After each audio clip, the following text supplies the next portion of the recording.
कैसे हो दोस्तों। एक बार फिर से आप सबका स्वागत है आपके अपने YouTube चैनल जिसका नाम है एक्स्ट्रा नोट्स।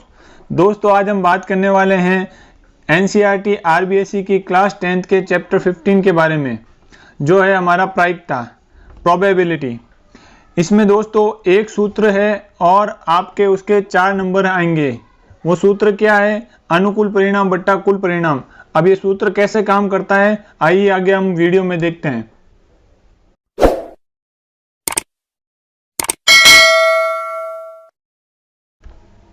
दोस्तों पहले हम बात कर लेते हैं प्रायिकता के अर्थ की।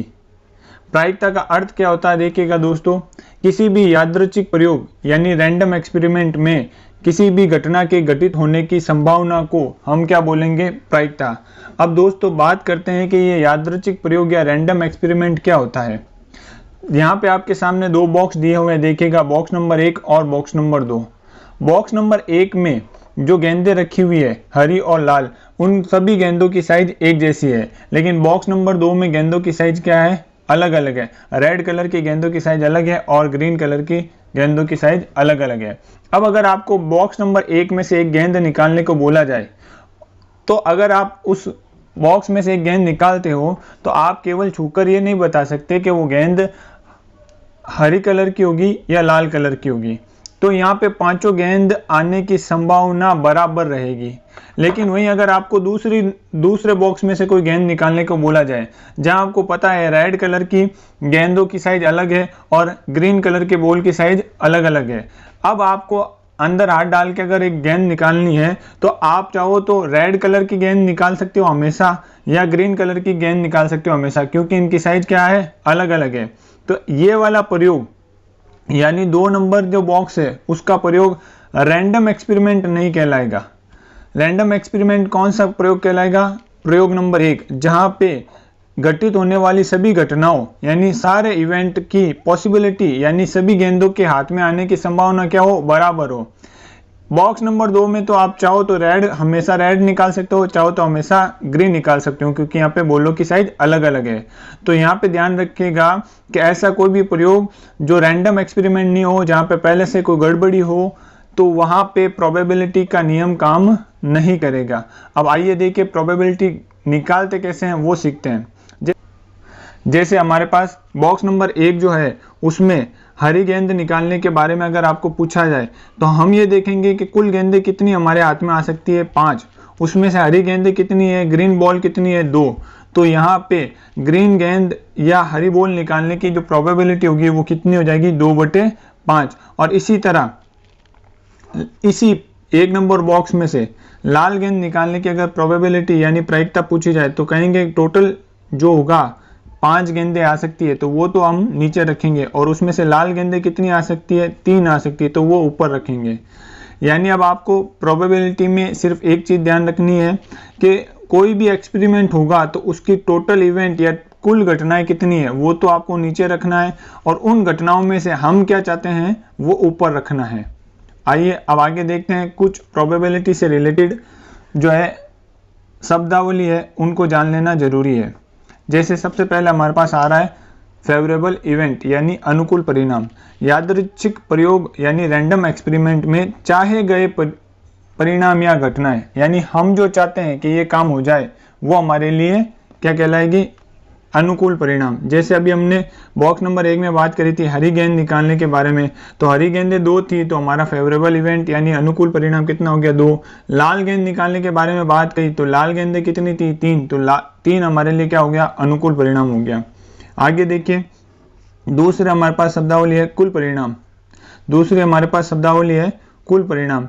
कुल परिणाम किसे कहते हैं? यादृच्छिक प्रयोग यानी रैंडम एक्सपेरिमेंट में घटित होने वाले कुल परिणाम या कुल घटनाओं को हम क्या बोलेंगे? कुल परिणाम। जैसे अभी हमारे पास बॉक्स नंबर 1 था, उसमें से हमने एक बॉल निकाली थी, तो उसमें टोटल इवेंट यानी टोटल हमारे पास कितनी गेंदें हाथ में आ सकती थी? 5 गेंदें हाथ में आ सकती थी, तो हमारे लिए वो 5 हमारे लिए क्या था? कुल परिणाम था। आइए आगे देखिएगा तो प्रायिकता। आइए अब आगे देखिएगा इस तरीके से प्रायिकता का फॉर्मूला निकल के क्या आता है? अनुकूल परिणाम बटा कुल परिणाम यानी favourable event upon total event. अब कुछ और शब्द हैं, इनको भी जान लेना जरूरी है।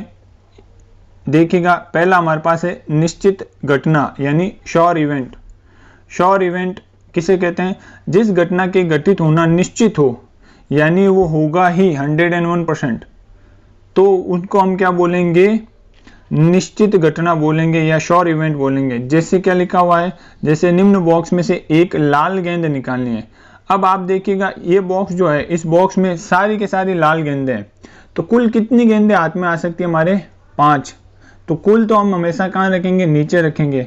और लाल गेंद के बारे में पूछा तो इस बॉक्स में लाल गेंदें कितनी है? वो भी कितनी है? 5 है। तो वो हमारे पास फेवरेबल इवेंट की तरह ऊपर जाएगा। अब 5 को 5 से कट करेंगे तो उत्तर कितना बनेगा? 1। तो निश्चित घटना घटित होने की प्रायिकता हमेशा आपको ध्यान रखना है, निश्चित घटना घटित होने की प्रायिकता हमेशा कितनी होती है? 1 होती है। कई बार एग्जाम में सवाल पूछा जाता है, इसको आप अच्छे तरीके से ध्यान रखिएगा। फिर अगला हमारे पास है असंभव घटना। असंभव घटना या अनिश्चित घटना। जिस घटना के घटित होना अनिश्चित हो या असंभव हो, यानी वो घटना घटित होगी ही नहीं, उसको हम क्या बोलेंगे? अनिश्चित घटना। जैसे लिखा हुआ निम्न बॉक्स में से काली गेंद निकालना। देखिएगा इस बॉक्स में अगर मैं प्रोबेबिलिटी या प्रायिकता देखूं काली गेंद आने की, तो कुल घटनाएं नीचे लिखनी है, यानी कुल गेंदें कितनी है हमारे पास? कुल गेंदें हो गई 5। उसमें से कौन सी गेंद निकालनी है हमको? काली गेंद निकालनी है। अब काली गेंद हमारे पास इसमें कितनी है भी नहीं, 0 है। तो हमारे पास प्रोबेबिलिटी क्या हो जाएगी? अनिश्चित घटना की 0। यानी अगर कोई भी घटना ऐसी है जो घटित नहीं हो सकती है तो उसकी प्रोबेबिलिटी क्या होगी? 0 होगी, और उसको हम क्या बोलेंगे? अनिश्चित घटना बोलेंगे।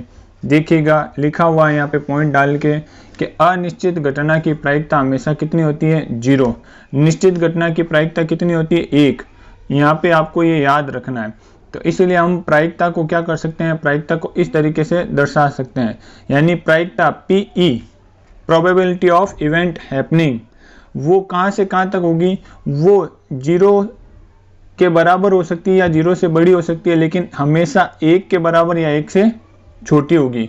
यानी आप ये ध्यान रखिएगा, 0 हो सकती है और 1 हो सकती है, या इन दोनों के बीच का कोई अंक होगा, वही हमारे पास प्रोबेबिलिटी होगी। प्रोबेबिलिटी 0 से कम यानी माइनस में कभी नहीं जाएगी और 1 से ज़्यादा कभी नहीं जाएगी। आगे देखिए दोस्तों, अब क्या लिखा हुआ है? किसी भी घटना के घटित होने की प्रायिकता, कोई भी काम हो सकता है तो उसको तो हम किससे प्रेजेंट करेंगे? PE से। और घटना के घटित नहीं होने की प्रायिकता को PE बार, यहाँ ऊपर बार लगा हुआ है आप देख सकते हैं, उस तरीके से दर्शाया जाता है। जैसे उदाहरण के तौर पर समझिए कि ये बॉक्स हमारे पास दिया हुआ है, इस बॉक्स में हरी गेंद आने की प्रायिकता, तो आने की प्रायिकता बोला है तो उसको हम किससे प्रेजेंट करेंगे? PE से। तो गेंद आने की प्रायिकता कैसे निकालेंगे? पहले नीचे रखेंगे कुल घटनाएं कितनी है, तो कुल हमारे पास टोटल इवेंट हमारे पास 5 है। 5 गेंदों में से कोई भी हमारे हाथ में आ सकती है। फिर किसके बारे में पूछा है? हरी गेंद के बारे में। तो हरी गेंदें कितनी है बॉक्स में? 2। तो हरी गेंद आने की प्रोबेबिलिटी या प्रायिकता कितनी हो जाएगी? 2/5। इसी तरह देखिए दोस्तों, अब आगे बोला गया है हरी गेंद नहीं आने की प्रायिकता। हरी गेंद नहीं आने की प्रायिकता, तो नहीं आने की प्रायिकता को PE बार से प्रेजेंट करेंगे, यानी E के ऊपर ये जो बार है वो बार लगाना है आपको, ठीक है। देखिएगा नहीं आने की प्रायिकता में वही नीचे कुल परिणाम वही रहेंगे। कुल परिणाम कितने हो जाएंगे? 5। 5 गेंदों में से कोई भी गेंद हमारे हाथ में आ सकती है। अब इन्होंने बोला हरी गेंद नहीं आनी चाहिए, तो हरी गेंद नहीं आनी चाहिए तो कौन सी गेंद आ सकती है? लाल गेंद आ सकती है हमारे हाथ में। तो लाल गेंद कितनी है? 3। तो हरी गेंद नहीं आने की प्रायिकता कितनी हो जाएगी? 3/5। आइए दोस्तों, अब हम बात करते हैं प्रश्नों के प्रकार के ऊपर, यानी प्रोबेबिलिटी प्रायिकता से रिलेटेड कितने तरीके से प्रश्न पूछे जा सकते हैं। आपको याद रखना है इसमें 4 तरीके से प्रश्न पूछे जा सकते हैं। पहला सिक्कों से रिलेटेड प्रश्न पूछे जा सकते हैं, दूसरा पास से यानी डाइस से रिलेटेड, और तीसरा है ताश के पत्तों से संबंधित, और चौथा है अदर कैटेगरी। अदर कैटेगरी भी आपको बताई जाएगी। पहले हम तीनों कैटेगरी के बारे में जान लेते हैं कि इनके प्रश्न कैसे कैसे पूछते हैं और इनके संबंध में क्या क्या जानकारी आपको ध्यान में रखनी है। देखिएगा, पहला हमारे पास जो प्रकार है वो है सिक्कों से रिलेटेड। सिक्कों से रिलेटेड आपको 3 प्रकार से प्रश्न पूछे जाएंगे, 1 सिक्के वाला, 2 सिक्के वाला और 3 सिक्के वाला। तो पहले बात करते हैं, देखो आपको अगर पूछा जाए एक सिक्के को एक बार उछाला गया, एक सिक्के को एक बार उछालने पर क्या क्या हो सकता है, आपको वो कुल परिणाम हमेशा ध्यान रखना है कि कोई भी प्रयोग होगा, कोई भी एक्सपेरिमेंट होगा तो उसके कुल परिणाम कितने हो सकते हैं। अगर एक सिक्के को एक बार उछाला जाएगा तो आपको पता है एक बार उछालने पर या तो हेड आएगा या टेल आएगा। तो एक सिक्के को एक बार उछालने पर कुल परिणाम कितने होंगे, 2 होंगे। अब आपको सवाल कैसे पूछा जाएगा, एक सिक्के को एक बार उछाला गया, हेड आने की यानी चित आने की प्रायिकता बताइए। तो आप नीचे तो लिखोगे कुल परिणाम यानी 2, और इन दोनों में से हेड कितनी बार आया, एक बार, तो हेड आने की प्रोबेबिलिटी यानी प्रायिकता कितनी हो जाएगी, 1/2। इसी तरह टेल की भी 1/2 ही होगी। आगे देखिएगा दोस्तों, दूसरा जो हमारे पास टाइप है वो है सिक्के से रिलेटेड ही क्वेश्चन है, लेकिन क्या बोला गया, एक सिक्का 2 बार उछालना, अ कॉइन टोस्टेड ट्वाइस, या 2 सिक्के को एक बार उछालना, 2 कॉइन टोस्टेड 1। यानी इन दोनों में ही आपको ध्यान रखना है कि 2 सिक्के एक साथ उछाले गए तो दोनों पर हेड आ सकता है, पहले पर हेड दूसरे पर टेल आ सकता है, दोनों पर टेल आ सकता है, पहले पर टेल और दूसरे पर हेड आ सकता है। तो इस तरीके से कुल परिणाम कितने बनेंगे, 4 बनेंगे। अब आपको ये ध्यान रखना हमेशा कि जब भी सवाल में ऐसा लैंग्वेज यूज ले रखी हो, एक सिक्का 2 बार उछालना या 2 सिक्के एक बार उछालना, तो उस संबंध में नीचे जो हम कुल परिणाम रखते हैं वो कितना रखना है, 4। उसके बाद जो भी क्वेश्चन पूछे उसके हिसाब से हमें फेवरेबल इवेंट यानी अनुकूल परिणाम ऊपर रखना है। जैसे अगर आपको पूछा जाए दोनों बार चित यानी हेड आने की प्रोबेबिलिटी, तो दोनों बार चित आप चारों परिणाम में से देखिए एक बार आया हुआ तो ऊपर 1 रख देंगे। कम से कम एक हेड, आपको बोले कम से कम एक हेड आने की यानी एक बार चित आने की प्रोबेबिलिटी, तो नीचे तो हमें कितना रखना है, कुल परिणाम यानी 4 ही रखना है। अब सवाल है कम से कम एक बार हेड आने की, तो एक बार हेड कम से कम इसमें भी है, इसमें भी है और इसमें भी, यानी वो कम से कम एक हेड आने की हमारे पास अनुकूल परिणाम यानी फेवरेबल इवेंट कितने हो जाएंगे, 3। तो आपको अभी यहाँ पे ये चीज सीखनी है कि कोई भी एक्सपेरिमेंट हो रहा तो उसके कुल परिणाम कितने हैं। बाद में जब सवाल आएंगे तो उसके हिसाब से मैं आपको और आगे डिटेल में बताऊंगा। देखिएगा आगे हमारे पास एक और कंडीशन है, जब आपको बोला जाए एक सिक्का 3 बार उछाला जाए या 3 सिक्के एक बार उछाले जाए, तो उसमें टोटल 8 परिणाम होंगे। इन 8 परिणामों को कैसे बनाना है, देखिएगा पहले आपको क्या लिखना है, तीनों हेड लिख देना है, हेड हेड हेड, तीनों बार हेड आ जाए। फिर आपको क्या करना है, ये जो सबसे पीछे वाला नंबर है उसको चेंज करना है, यानी 2 बार हेड आ जाए और तीसरी बार क्या आ जाए, टेल। फिर पीछे वाले दोनों चेंज कर देने हैं, यानी एक बार हेड और दोनों बार क्या आ जाए, टेल आ जाए। 3 परिणाम ऐसे हो जाए। फिर तीनों बार टेल लेना है, चौथा परिणाम। फिर इस टेल को चेंज करके हेड बना देना है, तो 2 बार टेल और एक बार हेड आ जाए। फिर पीछे से दोनों हेड आ जाए और आगे क्या आ जाए, टेल आ जाए। तो 3 और 3 6 हो गए। ये बाकी 2 परिणाम कैसे बनाने हैं, आजू बाजू आपको क्या रखना है, हेड रखना है, बीच में क्या रखना है, टेल। इसी तरह आजू बाजू आपको क्या रखना है, टेल रखना है और बीच में क्या रखना है, हेड रखना है। तो इस तरीके से 3 सिक्कों वाला जब क्वेश्चन आएगा, एक सिक्का 3 बार उछालना या 3 सिक्के एक बार उछालना, तो उसके टोटल इवेंट कितने हो जाएंगे, 8 हो जाएंगे। अब आगे देखिए दोस्तों, डाइस से रिलेटेड क्वेश्चन या पासे से संबंधित क्वेश्चन। तो पासे से संबंधित क्वेश्चन में 2 प्रकार से होते हैं, एक पासे से संबंधित और 2 पासे से संबंधित। यहाँ आपको क्या क्या ध्यान रखना है, देखिएगा अगर आपको बोला जाए एक पासे को एक बार फेंकना या अ डाइस थ्रोन वंस, एक पासे को एक बार उछालना या एक बार फेंकना, तो वहां पे कुल परिणाम कितने होंगे, 6 होंगे। क्योंकि पासे में आपको पता है 1 भी आ सकता है, 2 भी आ सकते हैं, 3 भी आ सकते हैं, 4 भी आ सकते हैं, 5 भी आ सकते हैं और 6 भी आ सकते हैं। तो कुल परिणाम कितने आ सकते हैं, 6 परिणाम यानी 6 इवेंट हो सकते हैं। अब आपको इस कंडीशन से रिलेटेड क्या क्या बातें याद रखनी है, वो याद रखनी है कि जब एक पासा एक बार फेंका जाएगा तो सम संख्या यानी इवन नंबर जो आएंगे वो कौन कौन से आ सकते हैं, 2 4 6। यानी इवन नंबर, अगर आपको इवन नंबर के बारे में पूछा जाए सम संख्या के बारे में, तो वह ध्यान रखना 3 सम संख्याएं होती है। इसी तरह विषम संख्याएं भी कितनी होती है, 3 होती है, 1 3 और 5 होती है। आगे अभाज्य संख्या आने की भी कितने परिणाम हो जाएंगे, 3। ये गलती से 6 लिख दिया गया, यहाँ पे 3 होंगे। अभाज्य संख्या भी कौन कौन सी, यानी प्राइम नंबर कौन कौन सी हो जाएंगे, 2 3 और 5 हो जाएंगे। तो यहाँ पे अभाज्य संख्या आने के भी कितने नंबर हो जाएंगे, 3 नंबर हो जाएंगे या 3 परिणाम हो जाएंगे। भाज्य संख्या या कंपोजिट नंबर आने के भी कितने परिणाम हो जाएंगे, यहाँ पे भाज्य संख्या कंपोजिट नंबर सिर्फ 2 ही होते हैं, 1 से लेकर 6 के बीच में, 4 और 6। तो यहाँ पे भाज्य संख्या आने के परिणाम या इवेंट, फेवरेबल इवेंट कितने हो जाएंगे, 2 हो जाएंगे। अब जिन लोगों को भाज्य संख्या अभाज्य संख्या पता नहीं है, तो मैं बेसिक मैथ्स के वीडियो डाल चुका हूँ पहले। जिन लोगों ने वो वीडियो नहीं देखे, डिस्क्रिप्शन बॉक्स में लिंक है, जाके जरूर देखें और वहाँ पे समझें कि भाज्य संख्या किसे कहते हैं और अभाज्य संख्या किसे कहते हैं। चलिए दोस्तों आगे बात करते हैं हम। एक पासे से रिलेटेड क्वेश्चन हो गए। अब 2 पासे से जब रिलेटेड क्वेश्चन आएंगे तो वहां पे आपको क्या ध्यान रखना है, आपको सवाल ये दिया जाएगा एक पासे को 2 बार फेंका गया या 2 पासे को 1 बार फेंका गया, तो वहां पे थोड़ी सी आपको ये टेबल ध्यान रखनी। इस टेबल को भी इजी वे में कैसे याद करते हैं अभी बता दिया जाएगा। तो जब 2 पासे एक साथ फेंके जाएंगे तो वहां पे टोटल 36 परिणाम होंगे, टोटल 36 इवेंट हो सकते हैं, वहां पे ये ध्यान रखिएगा आप। किस तरह से वो 36 इवेंट होंगे, जैसे मान लीजिए 2 डाइस हमारे पास, एक डाइस है ग्रीन कलर का और एक डाइस है रेड कलर का, इनको फेंका जाए तो रेड कलर पे 1 आ जाए, ग्रीन कलर पे भी 1 आ जाए, इसी तरह 1 और 2 आ जाए, 1 और 3 आ जाए, 1 और 4 आ जाए, 1 और 5 आ जाए और 1 और 6 आ जाए, ये पॉसिबल हो सकते हैं। फिर इसी तरह से 2 1 2 2 2 3 2 4 2 5 2 6 आ सकते हैं, 3 1 3 2 3 3 3 4 3 5 3 6, इस तरह से करके 6 × 6 यानी टोटल हमारे पास 36 परिणाम या 36 इवेंट, टोटल इवेंट हमारे पास कितने आ सकते हैं, 36 इवेंट आ सकते हैं। अब इसमें रिलेटेड सवाल पूछा जाएगा योग या टोटल से रिलेटेड, कि 2 पासों को एक साथ उछाला गया तो टोटल मान लीजिए 4 आने की क्या पॉसिबिलिटी है।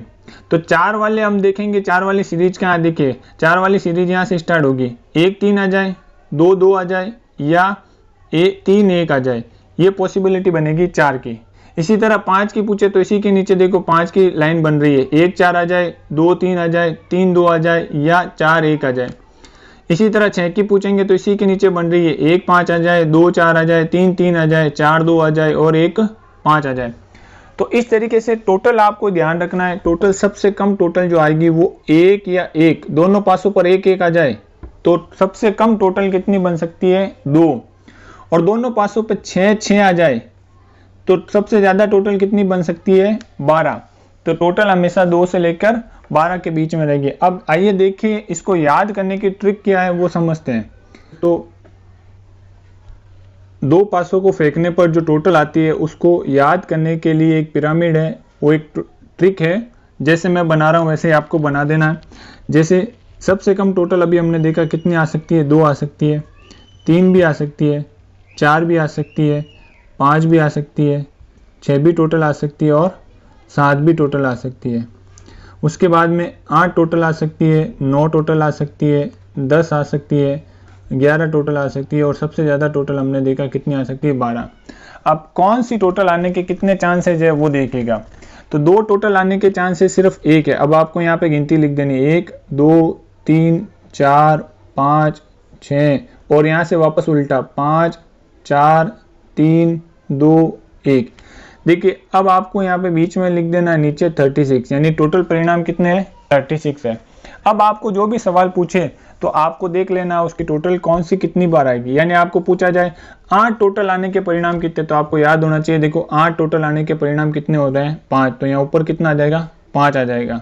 इसी तरह आपको पूछा जाए मान लीजिए 4 टोटल आने के परिणाम कितने हैं, तो टोटल हमारे साथ बाहर की तरफ रहती है और उसके परिणाम कितने आ सकते हैं, 3 परिणाम आ सकते हैं, तो वो हम ऊपर कितने लिख देंगे, 3, तो हमारा ये आंसर हो जाएगा। अगर ये कट रहा है तो काट देंगे, नहीं तो नहीं काटेंगे। इसी तरह ये पिरामिड आपको याद कर लेना, जैसे मैंने बनाया वैसे ही। चलिए आगे अब हम बात करते हैं ताश के पत्तों से रिलेटेड प्रश्नों की।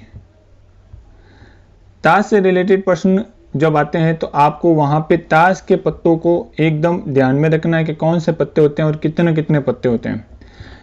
सबसे पहली बात जो याद रखनी है, ताश के कुल 52 पत्ते होते हैं। 52 पत्तों में 4 डिजाइन होती है। 4 डिजाइन में 2 डिजाइन जो होती है वो रेड कलर की होती है और 2 डिजाइन जो होती है वो ब्लैक कलर की होती है। ये आपको याद रखना है। आगे हम बात करते देखिएगा कि कौन से पत्ते होते हैं, क्या क्या डिजाइन होती है, तो इसको नीचे चार्ट के थ्रू आप समझ सकते हो। देखिएगा कुल 52 पत्ते होते हैं और 52 पत्तों में 4 डिजाइन होती है। देखो, एक होती है पान या जिसे हार्ट बोलते हैं, एक होती है डायमंड या ईंट बोलते हैं जिसे, एक होती है स्पेड या हुकुम का पत्ता बोलते हैं, एक होती है चिड़ी या जिसे क्लब का पत्ता बोलते हैं। कुल 52 पत्ते होते हैं और इन चारों डिजाइन में 13-13 पत्ते होते हैं, ये ध्यान रखिएगा। यानी अगर आपको एक कलर के बारे में पूछ ले सिर्फ लाल कलर के पत्ते, तो लाल कलर के 13 पत्ते पान के और 13 पत्ते ईंट के, यानी टोटल 26 पत्ते हो जाएंगे लाल कलर के। और अगर आपको काले कलर के बारे में पूछा जाए तो वो भी कितने पत्ते हो जाएंगे, 26 पत्ते हो जाएंगे। आगे हम बात करते हैं कि कौन सी डिजाइन में क्या क्या पत्ते होते हैं। तो देखिएगा, अगर आपने एक डिजाइन के पत्ते को याद कर लिया तो चारों डिजाइनों में वही पत्ते होते हैं, लेकिन बस डिजाइन अलग अलग होती है। पहला पत्ता देखिए कौन सा होता है, एक पत्ता होता है इक्का, फिर 2 से लेकर 10 तक गिनती होती है, यानी 9 पत्ते वो हो जाएंगे। फिर एक होता है राजा या बादशाह जिसे हम किंग बोलते हैं, फिर होती है एक रानी, एक होता है गुलाम। तो इस तरीके से टोटल 13 पत्ते होते हैं। तो पान में भी 13 पत्ते होंगे, डायमंड में भी 13 पत्ते होंगे, हुकुम में भी 13 पत्ते होंगे और क्लब में भी यानी चीड़ी के भी 13 पत्ते होंगे। अब आपको याद जो रखना है वो याद रखना है। अब सवाल किस तरीके से पूछा जाएगा वो याद रखना है। तो देखिएगा, अगर आपको पूछा जाए जैसे इक्के के बारे में, तो आपको याद रखना इक्के कितने होते हैं कि भाई ताश की गड्डी में से एक पत्ता निकाला जाता है, इक्का आने की क्या प्रायिकता है। तो इक्का आपको याद रखना है कि इक्के होते कितने। सिर्फ इक्का बोला तो इक्के चारों कंडीशन में इक्के होते हैं, चीड़ी में भी होता है, पान में भी होता है, डायमंड में भी होता है और हुकुम में भी होता है। तो नीचे तो हमको कितना लिखना है, 52 लिखना है, क्योंकि कुल 52 पत्ते आ सकते हैं और इक्के के बारे में पूछा गया तो 4 इक्के। अब आपको देखो, अगर पूछ लिया जाए हुकुम का इक्का आने की, तो नीचे तो टोटल 52 लिखना है और हुकुम एक डिजाइन फिक्स कर दी हुकुम का इक्का, तो हुकुम का इक्का एक ही होता है तो ऊपर 1 रखेंगे। पहली कंडीशन में सिर्फ इक्का बोला था, इक्का कौन सी डिजाइन का नहीं बोला था, तो ऊपर 4 आए थे। लेकिन दूसरे क्वेश्चन में हमें क्या बोला, हुकुम का इक्का, तो हुकुम का इक्का एक ही होता है। इसी तरह आपको बहुत से अलग अलग तरीके से सवाल पूछे जा सकते हैं कि चित्र वाले पत्ते आने के क्या चांसेज है, यानी फेस कार्ड। तो अब आपको ध्यान रखना है कि हर डिजाइन में फेस कार्ड होते हैं 3। फेस कार्ड कैसे कहते किसे हैं, जो ये गुलाम, बेगम और बादशाह होते हैं उनको फेस कार्ड बोलते हैं। अब आपको अगर सिर्फ फेस कार्ड बोले तो आपको याद रखना है कि 4 डिजाइन होती है और चारों डिजाइन में 3-3 फेस कार्ड होते हैं। 3 एकम 3, 3 दूने 6, 3 तिया 9, 3 चौक 12। तो टोटल फेस कार्ड कितने हो जाएंगे, 12। अब अगर ये कट रहा है तो इसको काट देंगे, 2 के पाड़े से कटेगा आगे जाके, ठीक है। अगर नहीं कट रहा है तो यहीं पे रहने देंगे। अब सिर्फ चित्र वाले पत्ते बोले तो वो गए टोटल 12। लेकिन अगर आपको ये बोल दिया जाए कि मान लीजिए पान के चित्र वाले पत्ते, तो पान के या हार्ट के, तो हार्ट के एक डिजाइन फिक्स कर दी, तो उसमें चित्र वाले पत्ते केवल कितने होते हैं, 3 ही होते हैं। तो ऊपर हम कितना लिखेंगे, 3 ही लिखेंगे। अब आपको और बहुत सारे अलग अलग तरीक़ों से सवाल पूछे जा सकते हैं। तो आपको क्या सवाल पूछा गया है उसको थोड़ा ध्यान रखकर आपको आंसर देना। नीचे हमेशा कितना लिखना है, क्योंकि कुल 52 पत्ते होते हैं तो 52 इवेंट, टोटल इवेंट हमेशा नीचे आते हैं। जैसे आपको बोल दिया जाए बादशाह आने की क्या प्रायिकता है, तो बादशाह आपको पता है, बादशाह चारों डिजाइन में एक एक बादशाह होता है, चीड़ी में भी होता है, ईंट में भी होता है, पान में भी होता है और हुकुम के पत्ते में भी होता है। तो 4 बादशाह होता है, तो ऊपर हम 4 लिख देंगे और इसको कट कर देंगे। कट करने पर आंसर आ जाएगा, 4 की टेबल से कट करेंगे तो 4 1 जा 4 और 4 13 जा 52। तो यहाँ पे 1/13 हमारे पास आंसर बन जाएगा। तो आपको क्या सवाल पूछा गया उससे रिलेटेड आप ध्यान रखेंगे और उसके बाद आप आंसर देंगे। दोस्तों, चैप्टर के जो कंडीशन नंबर 4 थी, अन्य प्रकार के अदर टाइप के क्वेश्चन, उनके ऊपर और बुक्स के जो क्वेश्चन होंगे उनके बारे में हम आने वाले वीडियो में बात करेंगे। अगर आपको वीडियो पसंद आया है तो वीडियो को जरूर लाइक कीजिए, शेयर कीजिए और मेरे चैनल को जरूर सब्सक्राइब कीजिए।